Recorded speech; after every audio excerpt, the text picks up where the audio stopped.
Olá, bom demais estar aqui com vocês novamente. Sou a Elô e este é o primeiro episódio da segunda temporada do Sobuco Podcast. Este projeto é realizado com recursos do Fundo de Apoio à Cultura do Distrito Federal.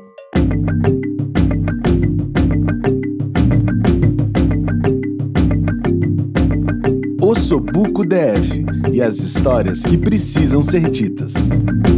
Dessa vez, resolvemos nos desafiar e escolher um tema para nos guiar na curadoria das histórias. Vamos contar a história de pessoas conectadas a bens culturais e materiais no Distrito Federal, que podem compor o patrimônio histórico e artístico de natureza imaterial. Neste primeiro episódio, vamos ouvir as histórias de Vinícius e da Carol. No primeiro bloco, vamos saber como o tema patrimônio imaterial entrou na vida profissional deles.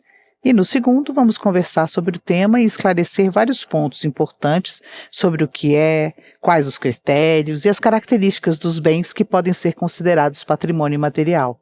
Vamos começar ouvindo a história do Vinícius. Obrigada por topar contar a sua história. Olá, Heloísa. Olá, pessoal. Eu que agradeço o convite. Meu nome é Vinícius Prado. Eu sou um homem branco de 30 anos, uso óculos de armação grossa, não sou muito alto, não sou muito baixo. Sou cientista político de formação e, digamos, antropólogo por opção. Eu vou explicar um pouquinho da minha história, essa confusão da minha história para vocês e da minha chegada ao IFAM, explicando um pouco como eu cheguei à antropologia enquanto uma forma de ver o mundo. Eu vim fazer o UNB Ciência Política, então com 17 anos, vindo do interior de São Paulo, de uma pequena cidade chamada Borborema. Eu fui perdendo o sotaque ao longo do tempo.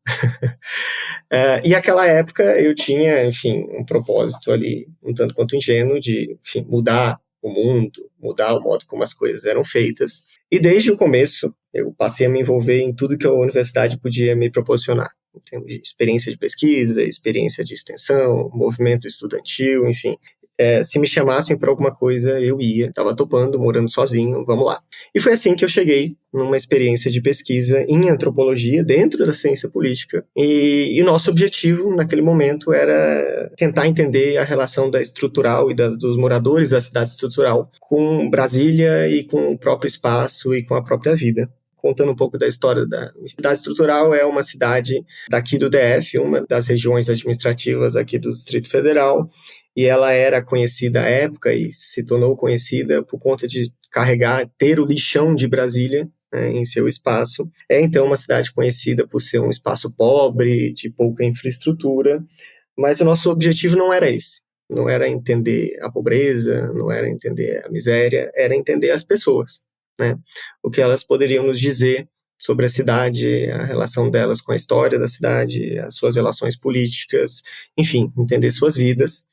E foi nessa pesquisa, né, a gente ia todo final de semana, toda manhã, à tarde, né, do final de semana, conversar com as pessoas sobre a vida delas, e uma moradora do bairro, então com a minha idade, me disse que ela poderia até sair da estrutural, mas a estrutural nunca sairia dela, porque ela não queria isso. Essa frase, né, essa intensidade do vínculo e essa relação com o espaço era algo também diferente para mim, porque eu não tinha isso com minha própria terra, e ao mesmo tempo mostrava algo completamente ou menos previsto para as pessoas em se falando de estrutural, né, porque ela gostava, ela queria e ela gostaria de sempre viver ali. Ao mesmo tempo, dessa primeira experiência de pesquisa e já no movimento estudantil, eu me envolvi com um grupo de estudantes que participavam do movimento Santuário Não Se Move, e esse grupo se opunha, né, à construção de um novo bairro, então um novo bairro em Brasília, o setor noroeste, um bairro voltado para camadas médias e altas, cujo metro quadrado era um dos mais caros do país, continua sendo, em torno aí de 9 a 15 mil reais o metro quadrado, né, apartamentos milionários. E eu carregava em mim um sentimento ingênuo e ambíguo, de alguma forma, enquanto eu protestava contra aquela construção, em defesa de uma terra indígena que estava ali que ficava encravada e fica encravada no meio do bairro, eu tentava entender por que os moradores, os novos moradores, estavam se mudando para lá, né? Porque eles ousariam comprar um apartamento naquele território. E foi aí que se inaugurou, enfim, uma curiosidade para mim de querer entender, né, como a classe média e as classes altas vivem o espaço. Foi nesse momento, digamos assim, que eu decidi ali já 2012, 2013, que eu queria ser professor universitário, queria ser antropólogo, queria entender essas pessoas, ou ousei querer entender essas pessoas da forma como seria possível. E eu lembro de um dos momentos dessa pesquisa que eu iniciei com novos moradores do Noroeste, um dos moradores me dizer, olha, eu sei que tem indígenas aqui, mas em primeiro lugar essa é a história do Brasil, né? Invadir, ocupar, construir e sonhar. Bom, enfim, era uma frase forte, né? Foi uma frase forte, acabou conduzindo boa parte das minhas reflexões e ele continuou dizendo, bom, mas essa também é a história do plano piloto, né? É a história de Brasília, então ninguém é inocente nessa história toda. E é verdade, né? Acho que era ele me indicou uma das minhas conclusões, na verdade, enfim, das minhas reflexões. Foi a partir desse momento, então, que se intensificou o interesse da minha parte por esse patrimônio de Brasília mais tradicional, digamos assim, de natureza, de característica moderna, e essa relação dos moradores com esse patrimônio e dos moradores com Brasília. E eu imagino que seja por conta disso que em 2018, né, já no doutorado, uma das minhas amigas do doutorado estava no IPHAN e trabalha no IPHAN até hoje, sugeriu que eu prestasse o concurso. Estava sendo feito para o IPHAN, e eu fui dar uma olhada no edital, fui dar uma olhada nos conteúdos e, bom, pensei, vamos prestar. Quase não fiz a prova, ainda bem, eu fiz a prova, passei, e felizmente eu fui indicado para trabalhar na superintendência do IPHAN no Distrito Federal, por conta de ser um antropólogo, e antropólogo trabalha com patrimônio material no IPHAN especificamente, e muito em particular, porque eu já tinha essas pesquisas feitas sobre Brasília, enfim, com moradores da cidade. Então, chegando pelo patrimônio moderno, eu fui trabalhar com patrimônio imaterial no IPHAN. E longe disso ser uma falha, enfim, uma deficiência de formação, digamos assim, isso foi muito bom porque me abriu um ânimo e uma curiosidade enormes, porque eu queria conhecer aquilo com, enfim, muita intensidade, né? E todas as manifestações que estavam sendo, muitas delas apresentadas para mim pela primeira vez. Eu estou falando do mamulengo, mas estou falando de rodas de capoeira imensas, do repente, do forró, da literatura do cordel, manifestações culturais que são relativamente, assim, quase ausentes de onde eu venho, né? No interior de São Paulo, enfim, um contexto muito caipira, entre muitas aspas, mas com outras manifestações culturais, né? Certamente. Então, eu pude conhecer outra realidade, né, cultural, conhecer essa diversidade cultural de Brasília, essa outra Brasília, durante o meu trabalho, que para mim sempre foi absolutamente fantástico. Então, o IPHAN, né, estar com as pessoas que fazem o patrimônio cultural no dia a dia, ou trabalhar com patrimônio cultural com estudantes e professores, né, e técnicos do patrimônio, para além de ser um trabalho e uma função pública propriamente dita que eu assumi, em primeira instância, uma diversão na maior parte do tempo, né? E esse é um dos baratos, talvez, de se trabalhar com patrimônio cultural e se trabalhar com patrimônio cultural no IPHAN. Agora você já sabe que o Vinícius trabalha no IPHAN com patrimônio imaterial e por isso ele abre o nosso programa. Além de contar como chegou neste lugar, ele volta no segundo bloco para responder nossos vários questionamentos sobre o tema. Muito obrigada por compartilhar sua história conosco. E até já! Temos outra convidada neste episódio diferentão. Fala, Carol. Oi, eu sou Ana Carolina Lessa Dantas, mas todo mundo sempre me chamou de Carol. Eu sou uma mulher branca, de cabelo cacheado, meio comprido, uns olhos um pouco maiores do que a média. E eu nasci no Ceará, em Fortaleza. A minha família é da região sul do estado, no Cariri, e é uma região muito pulsante do ponto de vista cultural. Passei todas as férias da minha infância lá, então eu cresci embalada num ambiente cheio de cultura popular. Eu assisti apresentação de reisado, de pastoril, de coco, de mamulengo, tudo isso fez parte da minha infância, mas nunca foi algo que eu vi como trabalho. Eu via, pelo contrário, com uma visão de encantamento, uma visão infantil mesmo, né? De ver os caretas passando na rua e sentir medo, inclusive, do reisado de caretas. Bom, e é isso. Eu cresci e eu gostava muito de ler, então, em algum momento da minha adolescência, me disseram que pessoas que gostavam de ler deveriam fazer direito. E eu acreditei, fiz direito, sou graduada pela Universidade Federal do Ceará, mas eu descobri ao longo do curso que provavelmente eu sempre soube, eu não tenho nenhuma aptidão para trabalhar com direito, eu detesto o processo judicial, Então, quando eu estava terminando a graduação, eu falei para mim mesma, e aliás, falei para todo mundo, que eu não ia fazer concurso de jeito nenhum, que eu não gostava de direito e a única forma de sair dessa seria seguir carreira acadêmica, ia tentar o mestrado. Então, quando eu chego a tentar o mestrado, fiz para a UNB, e aí eu estava terminando a graduação, quando uma amiga veio para mim e disse: olha, Carol, eu sinto muito, eu sei que você não gosta de concurso público, mas eu vi esse edital, é do IPHAN, patrimônio cultural, parece as coisas que você gosta. E aí eu pensei que, bom, eu estava ali mesmo me formando, né? Ia me mudar. Se eu não passasse, achava realmente que não ia passar, se eu não passasse, pelo menos eu ia aprender alguma coisa interessante. Fiz o concurso e passei. Então eu vim para Brasília um pouco nessa expectativa do que fazer. Eu não sabia o que eu ia fazer no IPHAN, meu cargo é um cargo geral, poderia ir para qualquer área. E quando eu cheguei, entrei na salinha, né, dos recém-ingressos, era uma salinha toda de vidro, as pessoas ficavam olhando para a gente, e alguém veio, me puxou pela mão, me levou até a superintendência do IPHAN DF, e me deixou na sala do coordenador administrativo, que olhou para mim, me sentou numa cadeira e disse: olha, você vai achar aqui muito bom, porque a gente tem umas prestações de contas muito interessantes para fazer, você vai fazer licitação.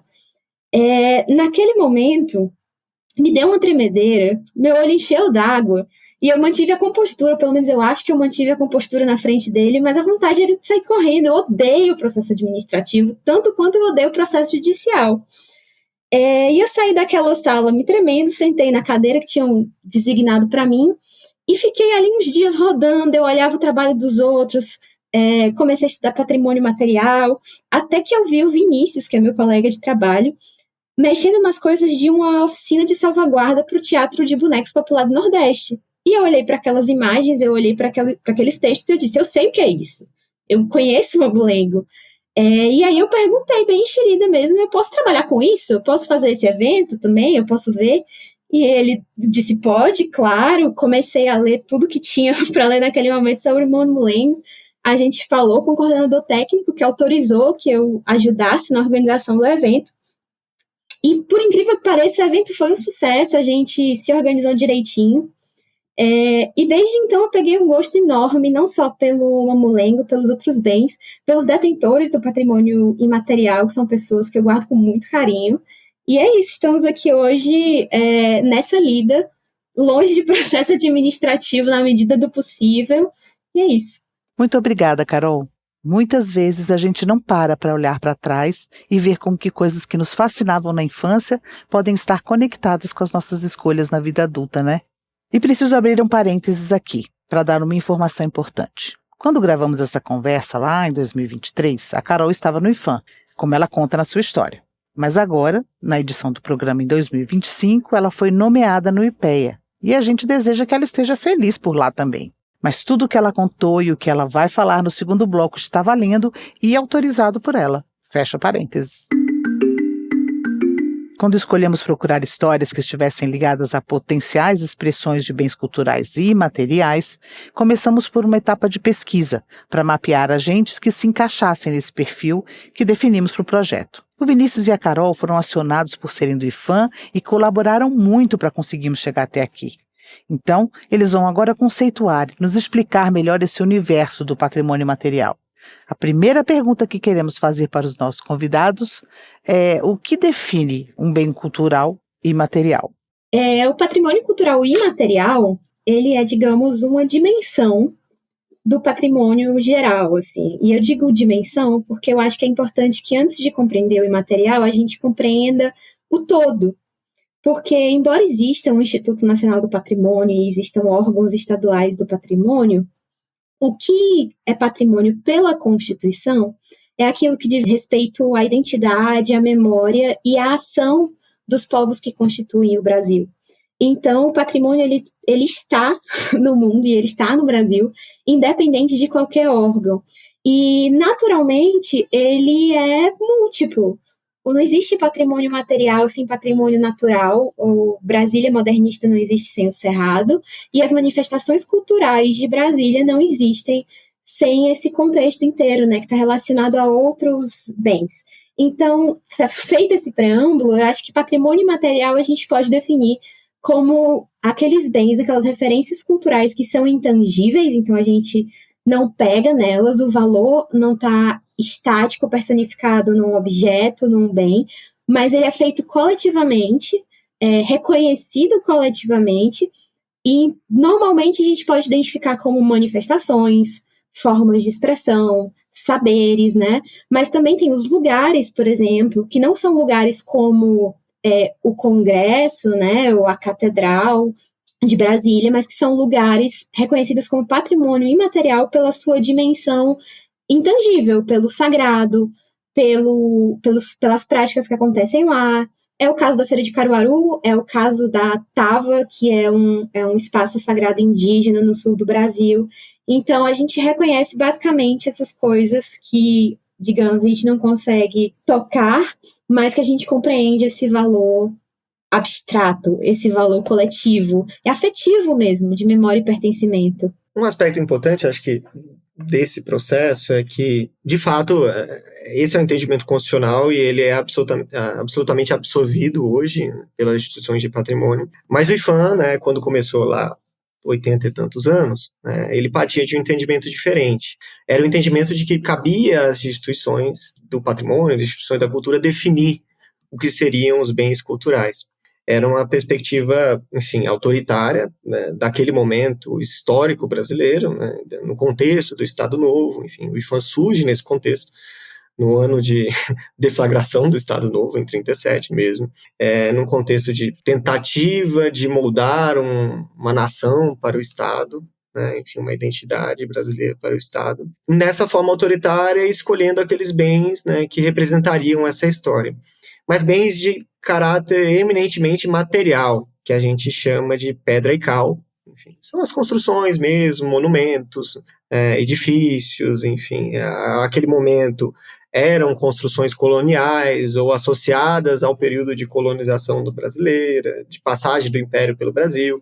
Muitas igrejas, foram esses os bens que foram considerados patrimônio, né, naquele momento e durante muitas décadas. A Constituição abrigou um entendimento, na verdade, que foi conquistado pela sociedade, né, de que o patrimônio era bem mais do que aquilo, né, e ele não dizia respeito especificamente, necessariamente, ao IPHAN. Né? O IPHAN era um dos órgãos do Estado que lidam e lidariam com patrimônio, mas o patrimônio dizia respeito às pessoas, especificamente. E num sentido que Carol mencionou uma palavra que é extremamente importante para a gente, num sentido coletivo. Porque patrimônio cultural e material é essencialmente coletivo. O IPHAN não pode, pela legislação e pela forma como a gente pensa a política, reconhecer bens específicos, ou não reconhece indivíduos como patrimônios culturais e materiais. A gente reconhece uma prática, né, um fazer, uma celebração, um lugar, porque essas formas, né, essas formas culturais, essas manifestações dizem respeito a uma prática da coletividade. Essa é uma característica marcante da política e que, normalmente, em alguns momentos, gera confusão, né, e que a gente sempre insiste nesse caráter coletivo.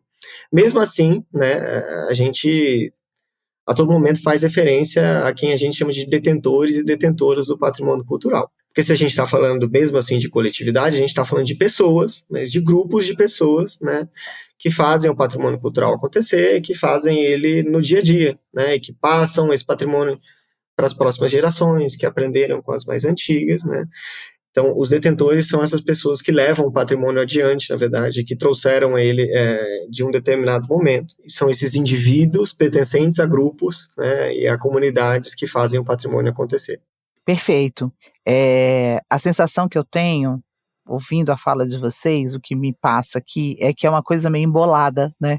Porque embolada no sentido de o patrimônio material e o patrimônio imaterial e o patrimônio natural, na verdade, um faz parte do outro, né? Como a Carol falou, não existe Brasília sem você olhar para o Cerrado. Assim como eu imagino, por exemplo, que uma igreja, ou não sei, um terreiro, ou enfim, um lugar que seja patrimônio material, ele ou é também porque as pessoas, de alguma forma, né, transformaram aquele espaço em alguma coisa significativa, né, em termos de cultura mesmo e, como vocês disseram, em termos de coletivo.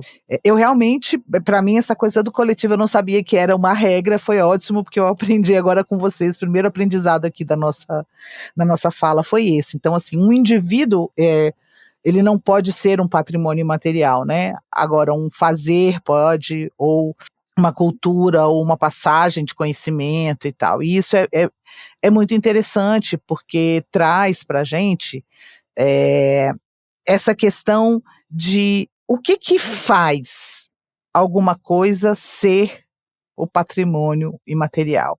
E aí, junto com isso, quem decide, né, o que é, que tem a ver com essa fala do Vinícius sobre só é quem a autoridade diz que é, né? Então, eu queria que vocês elaborassem um pouco mais sobre esse tema para a gente. Eu acho que é embolado, Heloísa, porque existem muitas diferentes normas que se aplicam ao caso. A gente sempre parte de uma definição de patrimônio que é coletiva, que é a definição da Constituição. Então, patrimônio é aquilo que as pessoas coletivamente reconhecem como memória, identidade e ação dos povos que constituem o Brasil, mas em termos formais, a gente tem procedimentos, a gente tem protocolos. No IPHAN, no âmbito federal, esse procedimento parte do pedido da população, né, da comunidade, e vai subindo até chegar no Conselho Consultivo. Isso passa por instrução técnica, pesquisa, um monte de coisa. Tem estados que têm localmente outras normas, o Distrito Federal já reconheceu coisa por decreto, enfim. Por isso é embolado mesmo. É um pouco confuso. Mas se a gente pensar na referência cultural e nessa identificação coletiva, eu acho que a gente está num bom caminho para entender algo como patrimônio imaterial. Mais uma vez, acho que trazendo a Constituição, né, enfim, e ali os artigos 215 e 216 são esses que falam sobre patrimônio, né, de forma específica, de forma geral e de forma específica, e sobre direitos culturais. E nesses artigos, enfim, está ali dito, né, expressamente que a definição, né, de patrimônio cultural e material, ela é uma definição não somente do poder público, ela é uma definição essencialmente da sociedade. Esse é um ponto importante porque deslocou totalmente, né, ela inverteu o entendimento anterior sobre o que era patrimônio, né, então a definição cabe aos grupos sociais que são formadores da sociedade brasileira, né? Esse é o termo que é utilizado lá. E quando se coloca esses grupos sociais formadores da sociedade brasileira, aqueles de matrizes afro-brasileiras, matrizes indígenas, né? E não somente de outros grupos, né, que formaram o Brasil durante a sua história. Então ali era uma tentativa de se incluir essa diversidade dentro do patrimônio.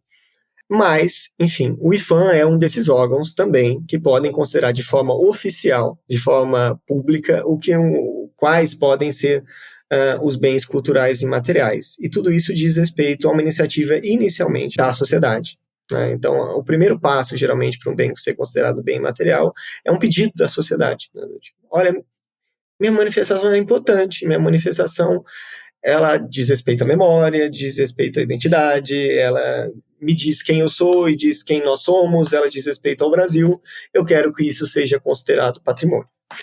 Esse é o primeiro passo e é o passo mais fundamental e é o que vai guiar todas as políticas de patrimônio imaterial do IPHAN. Inicialmente, enfim, é apresentado esse desejo, o IPHAN acolhe e vai avaliar tecnicamente se isso se insere na política do IPHAN. Por quê? E aí são critérios específicos que o IPHAN considera, né? O mais importante deles é o da coletividade, né? E aí eu vou dar um exemplo específico. Enfim. O IPHAN pode considerar, por exemplo, as matrizes do samba, assim como considera, né? Patrimônio cultural e material. Mas não vai considerar como patrimônio especificamente a Portela, a Salgueiro, a Mangueira, né? Elas são grupos que fazem o patrimônio acontecer, né, que fazem essas matrizes acontecer, né, e que normalmente são chamadas de patrimônio mesmo pelas pessoas. O IPHAN não se opõe a esse uso corriqueiro da fala, mas o reconhecimento como patrimônio cultural é uma forma de expressão, é uma forma de prática cultural específica e não exatamente é um grupo específico. que faz o patrimônio cultural. Perfeito. Esse conceito, né, do patrimônio imaterial, ele é recente, né? Se você for olhar para a história do patrimônio como um todo. Eu queria que vocês dessem exemplos para a gente, né? Assim como agora você falou do samba, de outros patrimônios imateriais, de outros bens que sejam patrimônios imateriais pelo Brasil, que sejam reconhecidos e tal, para facilitar que as pessoas entendam sobre o que a gente está falando. O primeiro registro do IPHAN de um bem imaterial foi o ofício das paneleiras de Goiabeiras no Espírito Santo, que talvez as pessoas não conheçam no Brasil afora, mas que é importante para o estado do Espírito Santo. Mas existem bens de abrangência nacional que eu tenho certeza que todo mundo vai conhecer, que é o caso da capoeira, o ofício dos mestres de capoeira, que é o caso do ofício das baianas de acarajé, que é o caso das matrizes do samba, é o caso da literatura de cordel, do repente, do Teatro de Bonecos Popular do Nordeste, que chamam de Mamulengo, Babá, o Casimiro Coco aí ao longo do Brasil, enfim. E tem bens que têm abrangência regional, por exemplo, Marabaixo, Carimbó, tambor de crioula, que estão localizados em um estado ou alguns estados, e por isso a gente diz que tem abrangência regional. A política de registro do IPHAN começou nos anos 2000, decreto 3551 de 2000, quando foi instituída a política de patrimônio imaterial pelo IPHAN, depois de muita pressão, enfim, da sociedade civil, e ainda bem, isso foi instituído. Começa com o ofício das paneleiras de Goiabeiras, e aí, ano após ano, com maiores fluxos, menores fluxos, foram registrados 52 bens com diferentes abrangências. Eu queria chamar a atenção para algumas palavrinhas aí que Carol também já disse, né? Ofício das paneleiras, né? As matrizes do samba, porque elas dizem muito sobre como funciona essa política do IPHAN. Porque a gente está falando isso, de formas de expressão, né, de saberes, né? Quando a gente está falando de saberes, a gente está falando de alguém que, no limite, detém um ofício, né? Sabe como fazer alguma coisa, né? E como tornar isso possível. Outros critérios importantes, né, que o IPHAN leva em conta, e aí é um critério que é fonte de disputas também, que é o critério da continuidade histórica de um bem cultural. Porque se a gente está falando de patrimônio cultural, né, de uma forma mais ampla, a gente está falando de algo que se perdura no tempo. Mas como definir que é perdurar no tempo? Se a gente está falando de Europa, ou está falando de China, falando de Índia, a gente está falando de milhares, de centenas de milhares de anos, né? E o Brasil, que oficialmente, e aí é um tema importante, tem seus 500 e tantos anos, né, desde a invasão portuguesa ao território brasileiro. Como definir o que é rápido, o que é lento, o que é devagar? Mas durante muito tempo o IPHAN adotou como continuidade histórica, né, o que a gente fala que é o conceito de 3 gerações. E por 3 gerações seria aí, né, enfim, a passagem de 75 anos de uma certa manifestação cultural. Mas esse é um critério que hoje ele vem sendo, enfim, um pouco discutido, um pouco debatido.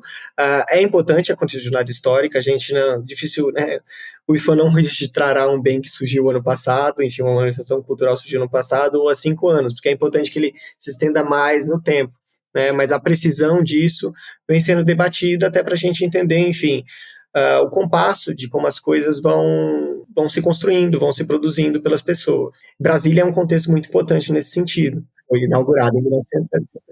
Isso, exatamente isso. Aí que você pegou o gancho, e é esse gancho que a gente precisa pegar e continuar, né? Se a gente for olhar por esse critério, por exemplo, das 3 gerações, Brasília não pode, né? Não temos nem nessa idade ainda, né? Então, mas já temos algumas coisas dessas, né? Já temos algumas. Além de Brasília não ser só o plano e o DF ter RAs mais antigas do que, né, o plano piloto e o que é considerado aqui o centro, digamos assim, como que uma cidade tão jovem e como que uma identidade que ainda está sendo construída, né? A gente fala muito sobre isso sempre, quem vive aqui, que tem esse privilégio de estar construindo a identidade, né, de uma cidade. Como que é essa relação entre o Distrito Federal, nós estamos falando do quadradinho todo e às vezes até um pouco do entorno também, né, com o patrimônio imaterial? Já existe alguma coisa que é patrimônio? Já existe algum patrimônio material no Distrito Federal? Qual é ele? Como que é isso? E como é essa relação? Primeiro ponto é que Brasília não começou do nada e nem começou do zero pessoas, né? Não teve um indivíduo zero. As pessoas vieram de lugares e elas trouxeram de todos esses lugares uma série de bagagens culturais. Então, Brasília tem uma presença muito forte de nordestinos, né, trabalhando na construção. A gente tem uma presença de mineiros, de goianos, de gente do Brasil inteiro, inclusive de fora do país, né, para falar a verdade. E essas tradições chegam aqui, se consolidam algumas e se misturam também. Daí, por exemplo, a gente ter registrado no âmbito com abrangência nacional, mas a gente tem uma presença forte em Brasília do teatro de bonecos popular, que veio do Nordeste, da literatura de cordel, do repente. E a gente não está falando só de Brasília porque é abrangência nacional. Brasília foi parte importante da pesquisa para esses bens, porque aqui, de certa forma, alguns elementos que foram trazidos na década de 60 permaneceram de um modo diferente da permanência que ele teve, digamos, nos seus estados de origem, né?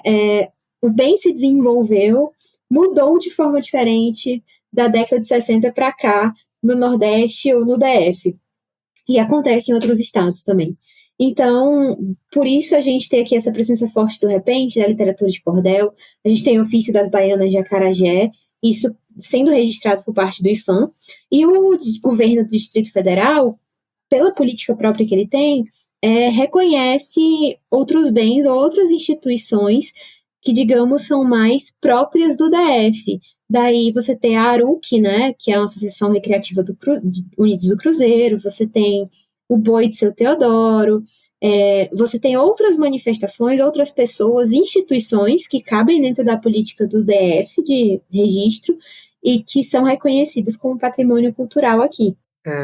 Esse é um ponto importante, porque quando a política de patrimônio, ela não é a política oficial e de Estado do patrimônio, ela não só é do IPHAN, né? Ela também é feita por secretarias estaduais de cultura ou por órgãos estaduais de cultura, né? Qualquer que seja o nome, e por instituições municipais de cultura, né? Ela é um dever da União dos Estados e Municípios promover políticas relacionadas ao patrimônio, né? Das diferentes formas possíveis, porque o Distrito Federal reconhece, de fato, instituições específicas que lidam, que fazem o patrimônio cultural acontecer, como a ARUC, que Carol mencionou, ou enfim, ou o Boi de Seu Teodoro, que é reconhecido como patrimônio imaterial do Distrito Federal, mas que não se encaixariam necessariamente no escopo da política do IPHAN, né, por pertencerem a grupos específicos, né, e como a gente vinha falando, o IPHAN trabalha com essas características coletivas de uma formação cultural. Esse aspecto histórico do Distrito Federal é importante frisar, porque, de fato, o DF ele surge oficialmente em 1960, né, Brasília e o Distrito Federal, mas Brasília já também vem de muito antes, né, enfim.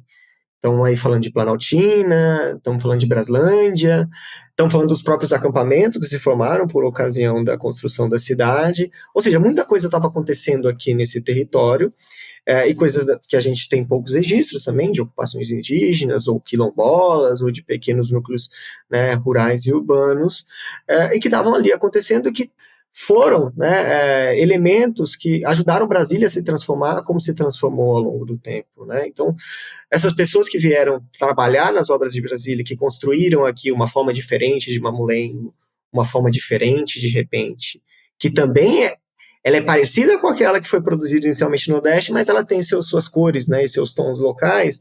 As pessoas tiveram contato com esse outro contexto, né, do Distrito Federal, com esse outro contexto mais antigo, né, anterior do Distrito Federal, e acabaram possibilitando uma conjunção cultural e social muito específica, né, o que dá aí ao Distrito Federal uma série de bens e manifestações culturais com um colorido próprio. Sim! Quem construiu Brasília já tinha uma história e trouxe essa história junto quando veio para cá.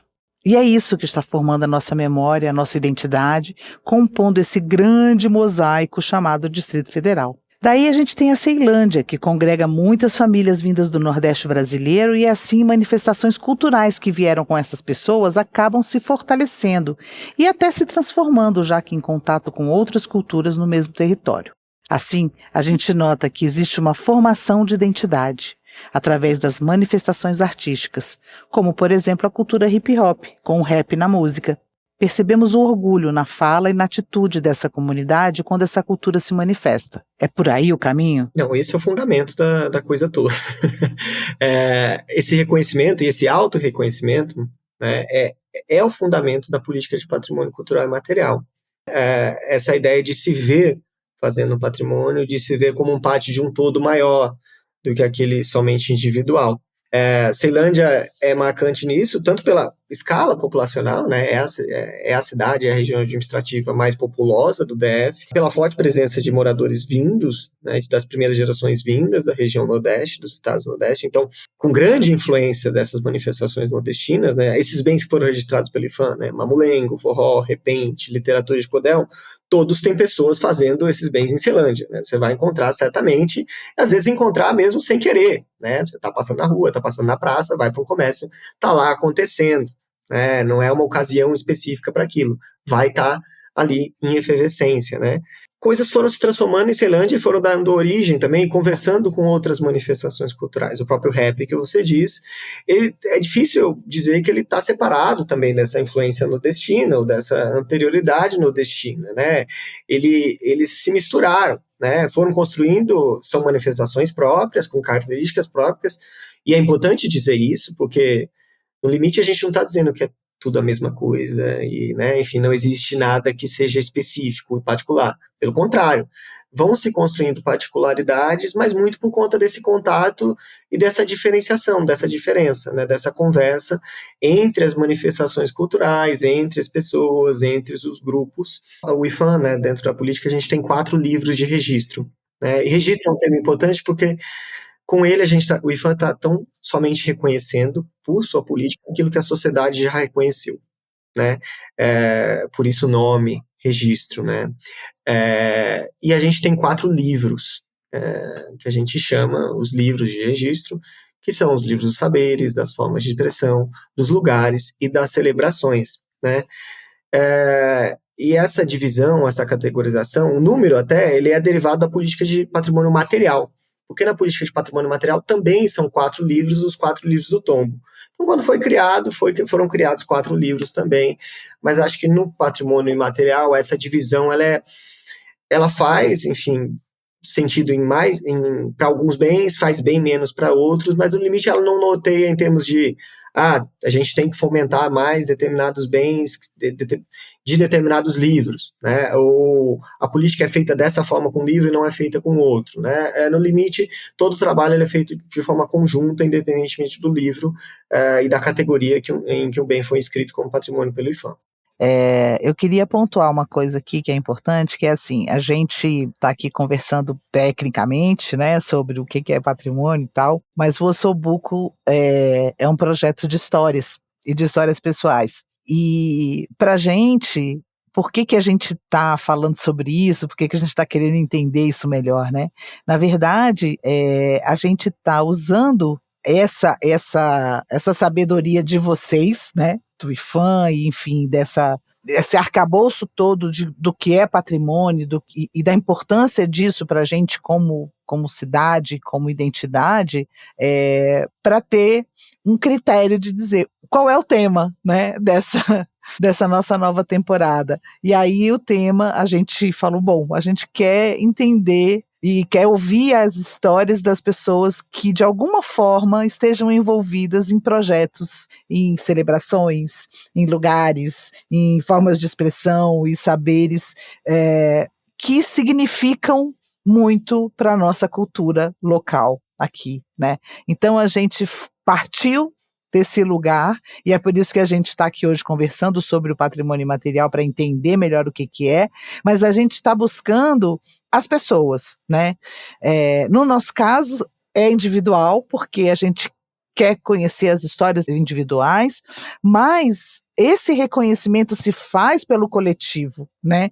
Porque quando ele se transforma em alguma coisa que começa a ter impacto e afetar outras pessoas, é que a coisa se torna relevante também para a gente, né?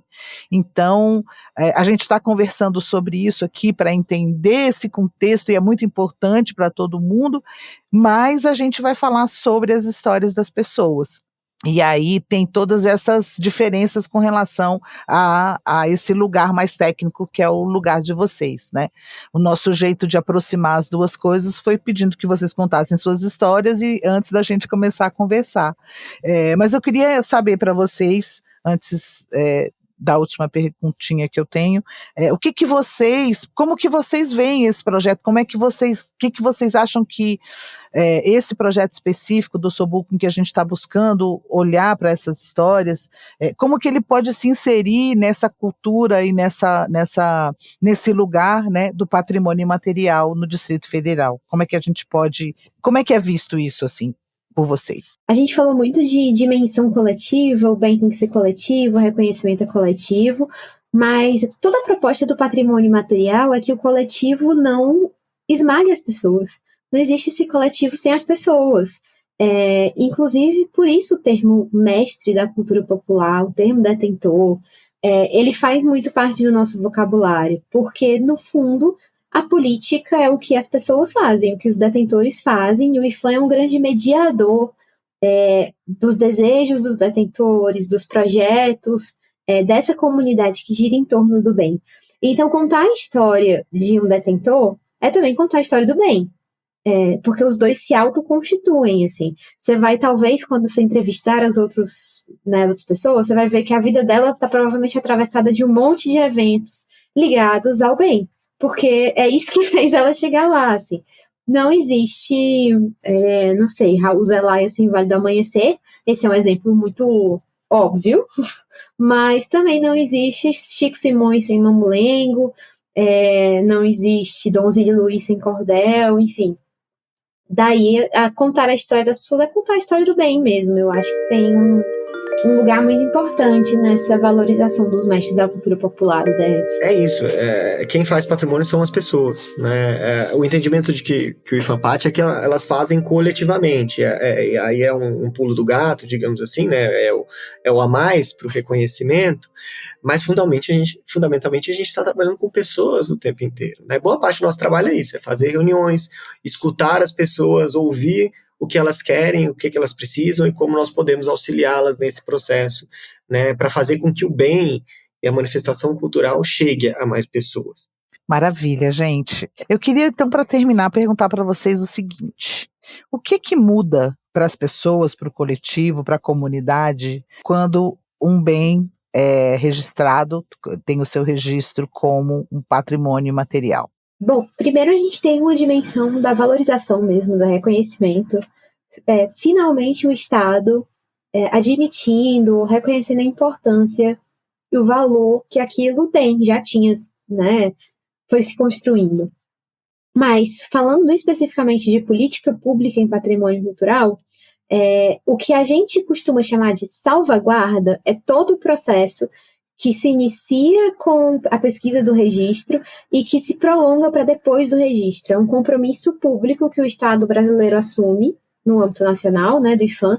O Estado brasileiro assume esse compromisso de manter um diálogo aberto com os detentores, de pensar em demandas e como articular essas demandas dos detentores para fazer com que o bem sobreviva, com que ele seja transmitido para novas pessoas, que ele seja valorizado e que, no fundo, garantam a dignidade às pessoas que fazem o bem, né? Eu acho que a gente está muito longe de conseguir atingir todos esses objetivos com todo o patrimônio material do Brasil, considerando, inclusive, que falta muito bem para ser registrado nesse país, mas a política é essa, a ideia é essa e a gente trabalha para isso. Uma vez que um bem é registrado, né, teremos servidores dedicados à salvaguarda e à conversa, à gestão desse bem, né? Carol e eu somos na superintendência do IFAM no DF, mas temos no Brasil todo servidores dedicados a esses processos de registro e à salvaguarda dos bens registrados por conta desse vínculo né, com a política de bens culturais e materiais, de salvaguarda dos bens culturais e materiais. Muito bom saber que existem pessoas como vocês no serviço público. A gente sente a dedicação e o compromisso de vocês. Tenho certeza que ouvir as histórias de vocês e todas as explicações que vocês nos deram deixaram o nosso trabalho muito mais rico. Muito obrigada, Carol. Muito obrigada, Vinícius. Vocês querem falar alguma coisa para terminar? Eu que agradeço em nome do IPHAN e da superintendência também, né? E acho que essa iniciativa é extremamente louvável, justamente por falar da história dessas pessoas que fazem o patrimônio e por partir do princípio, né, que é um dos princípios da política cultural, do patrimônio cultural, né, imaterial, que é o diálogo, né, todo o processo de registro, né, de pesquisa, de sistematização de um bem cultural e todo o processo de salvaguarda, né, de fazer o bem ser levado adiante ao longo do tempo, é um processo fundamentado e que deve ser fundamentado no diálogo, né, e num diálogo horizontal, né, esse é um ponto importante. O IPHAN ele não tem nenhuma autoridade maior sobre o bem imaterial do que os próprios detentores, né? São eles que vão decidir como o bem vai se transformar ao longo do tempo, que tipo de questões vão ser trabalhadas ao longo do tempo, né? São eles que devem ser os protagonistas do diálogo, e essa deve ser uma das nossas premissas de trabalho mesmo, enfim. Eu queria agradecer, Luísa. Espero que o projeto viva bastante. Espero que, eventualmente, vocês tenham, inclusive, mais histórias sobre patrimônio material e sobre o DF do que essa temporada. E é isso. Muito obrigada por nos receber. E assim, abrimos a segunda temporada do Ossobuco Podcast. Aprendemos sobre os bens culturais de natureza imaterial que vão nos guiar na curadoria das histórias que vamos continuar contando por aqui. No próximo episódio, vamos conhecer a Yara Benzedeira. Obrigada pela companhia. Se você quiser falar com a gente sobre este episódio ou tem sugestão de histórias que precisamos conhecer, manda e-mail para a gente, ossobuco.pod@gmail.com. Pod é P-O-D. Até mais!